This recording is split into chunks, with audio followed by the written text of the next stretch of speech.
Magandang araw na muli mga boss. Last year nilinis ko itong brake master assembly ni customer dahil nga ang problema noon is lumulubog itong brake pedal niya dahan-dahan. Naging okay naman na siya noon. Kaya lang after 1 year bumalik daw itong paglubog uli ng brake pedal niya. Kaya sabi ko sa kanya, wala tayong ibang gagawin dyan kundi palitan itong brake master assembly mo. Ang problema mga boss is grabe ang mahal nito. Is yung canvas namin dati is umabot ng 11,000 mahigit. Kaya pinayuhan ko si customer na maghanap siya ng replacement para makamura siya. After 2 months mga boss, ito na nakabili na nga siya ng replacement na brake master assembly. At swerte naman si customer dahil swak na swak sa budget niya yung nabili niyang brake master assembly. At nakita ko nga na replacement Japan daw itong nabili niya. At dahil nga sa natanggal ko na itong dalawang nut dito sa brake master assembly at yung dalawang fitting niya, tatanggalin ko na itong brake master assembly dito sa hydrovac.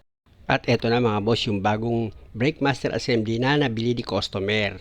Ang gagawin ko dyan, tatanggalin ko itong cup niya tapos lalagyan ko yan ng brake fluid. Siyempre, tatanggalan ko na kaagad ng hangin yan dito sa brake master cylinder para pag inilagay ko itong brake master assembly dito sa hydrovac, wala na siyang hangin at hindi na masyadong magtatagal pag nag-bleed. Sa pag-bleed yan mga boss, ang diskarte ko dyan, ipapump ko itong primary piston niya. Ayan, nakita nyo, diba, binobomba ko. Tapos yung dalawang butas na paglalagyan mo ng fluid line, nakita nyo, diba, may tumalsik na brake fluid dito sa unang butas. Yan, yung tinuturo ko, diba, nakita nyo, may fluid na siya nakaabang. Dito naman ako ngayon sa pangalawang butas na tinuro ko, ipapump ko ulit yan. At pag solid na yung lumabas na fluid, ibig sabihin yan mga boss, wala na yung hangin.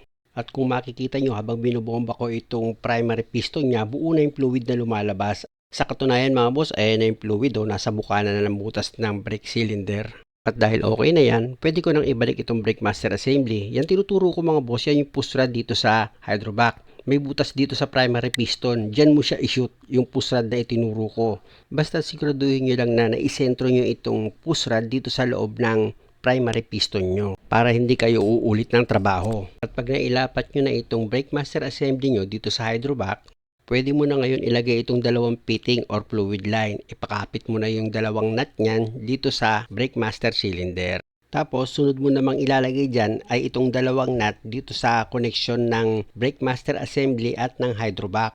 Malaking bagay kasi mga boss, pag naglalagay ka ng mga tornilyo, kinakamay mo muna yan para hindi ka makalustred. Tapos gabitan mo na ngayon ng open wrench itong dalawang fitting dito sa brake master cylinder. Ibig sabihin, higpitan mo na.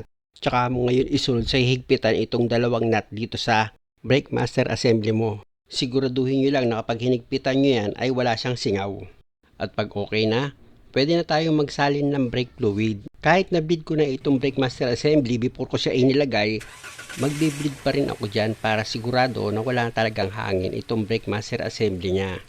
Siyempre, kailangan ko na makakasama. Andiyan naman yung si customer siya yung magpapump ng brake pedal niya. Dapat mga boss, nakadiin sa brake pedal after mo siyang ipinapirme. Bawa, binomba niya. Tapos pag sinabi mong pirme, dapat nakadiin siya sa brake pedal. Tapos magre-release ka ngayon ng brake fluid. Ayan, magre-release ka, di ba? Ito yan sa fitting mga boss, yung binibleed ko. Pag nag-release ka ng brake fluid, papabomba mo siya ulit. Ganun ang gagawin mo. Hanggang sa yung lalabas na brake fluid is buo na siya at wala na siyang hangin na lalabas dito sa brake master cylinder. Ganun lang mga boss, di ba? Napakadali lang. Lalong-lalo na kung ganitong klase yung brake master cylinder nyo mga boss, mas madali lang gawin yan. At dahil wala nang hangin yan mga boss, i-check ko naman yung brake pedal kung bumalik na sa normal itong taas niya. Si customer na ang pahatulin natin. Okay na pala. Maluwag na. Okay. Dati dikit ano? Dati dikit yan. Wala. Okay. At dahil nga sa replacement lang itong inilagay naming brake master assembly, i-road test namin yan mga boss.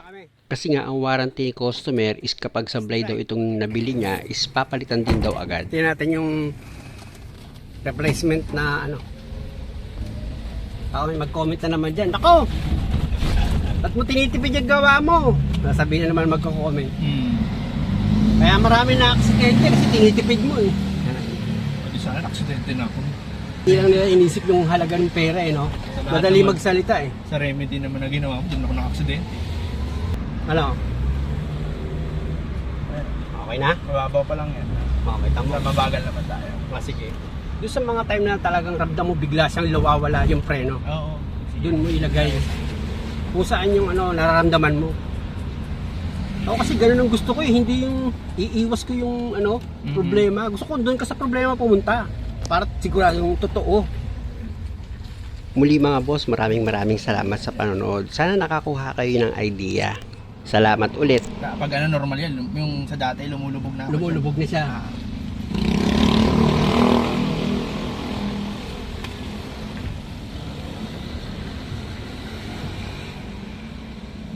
Wala eh. Hindi, Okay na. hindi ganyan. Tigas na. Okay na?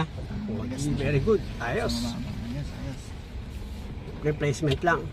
May mga replacement din kasi na maayos eh. Mm. Hindi naman lahat puro original na lang. Puro mamahaling pyesa para lang masabi na ano. Kaya naganap ako talaga ng ano yun. Kaya lang kasi, Tagalan ako maganap. oo, mahirap talaga maganap. Pero ngayon, ikaw na yung kukontakin ko.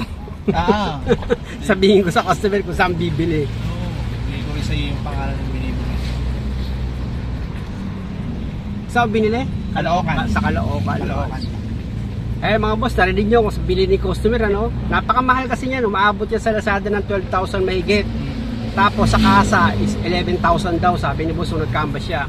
Nakuha lang ni boss ng ano, 500. Hindi, joke lang. Nakuha niya sa magkano nakuha? 4-7. 4,700. Nagdi-deliver din daw sila in Metro. Ganun. Yung mo, pinagpa namin yung chef ha. Okay na ito mga boss. Sponsor pala, no? Okay, good na, very good na. Muli, maraming salamat sa panonood. Sana huwag niyo naman kalimutang mag-subscribe sa channel ko. Kung maaari lang naman, maraming salamat ulit.